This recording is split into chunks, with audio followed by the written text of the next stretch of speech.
So it's going to be a quick go of Gryphon. Now Gryphon is a Tony Crowther game by Quicksilver, and famously it is actually in the Zap64 top 64 games of issue 1 of Zap64. So,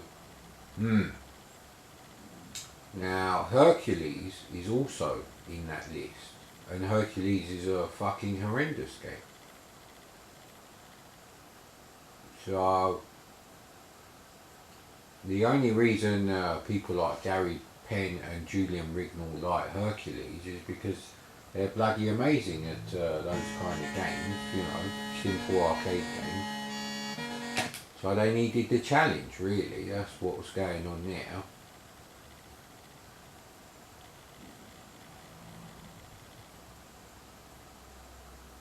See, when there's no colour information, the characters look absolutely fine. So it's definitely going to improve when I get an S-Video to S-Video SCART cable, so I can play these games on the plasma. Although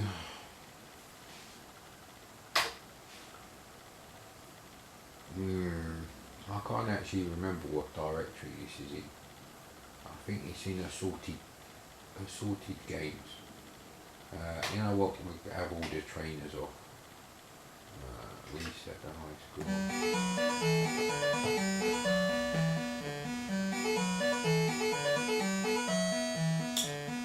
Reminds me of a Victorian Christmas. All the black soot from all the chimney sweeping and the smog in the air.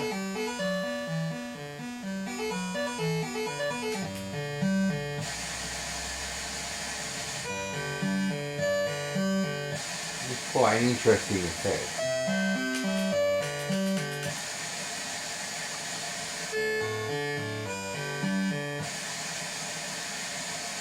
Why is it doing that?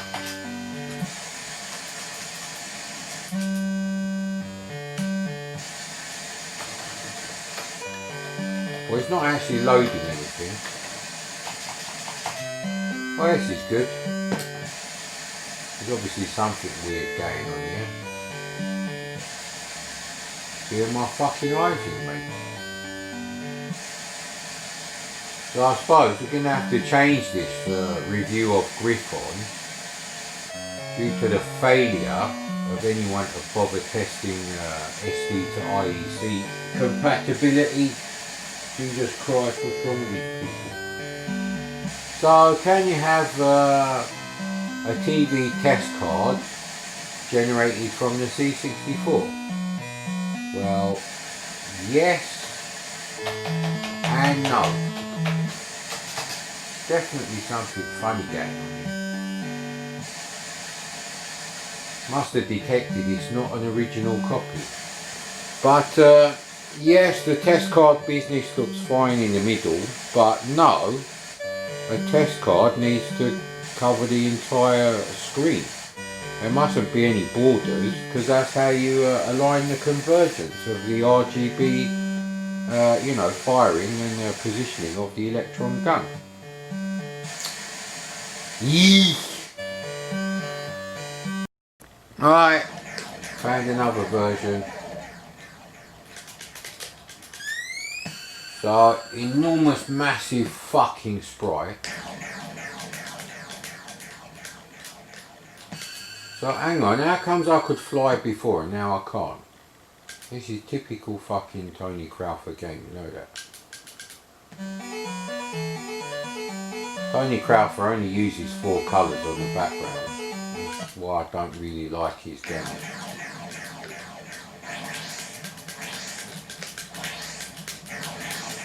So is it like Defender?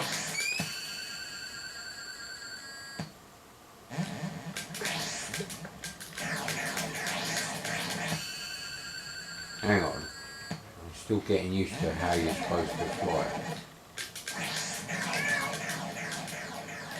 You can't go, alright, okay. So this is a limit to how far you can go. So you have to sort of take a run up to fly, which is annoying. maybe it is realistic in the laws of physics.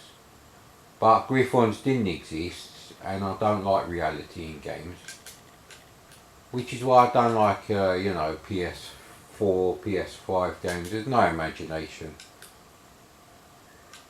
It looks suspiciously like the shit that we know as real life.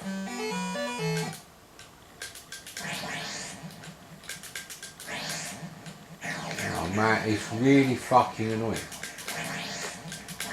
Now, I did keep the trainer options off, and it worked this time, so there is that.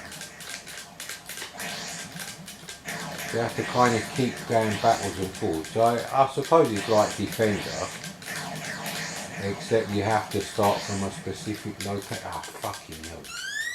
Nah, come on, man. And you get put back at the start, so... Well, because I touched the water. You can't touch the water.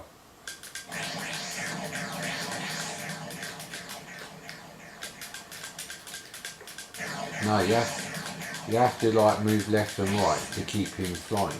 I presume it's everything. So is this better than the Last Guardian on PS3? I noticed I said PS3 because the original demo version was actually on the PS3. So I don't rate that as a PS4 game. It's a millennial cock-up. Lack of talent, because it was clearly nearly finished on PS3, so why would I be impressed with it on PS4? And I'm not impressed with this either. Whoa, that's a blot on the landscape of Zap 64, Top 64, for sure.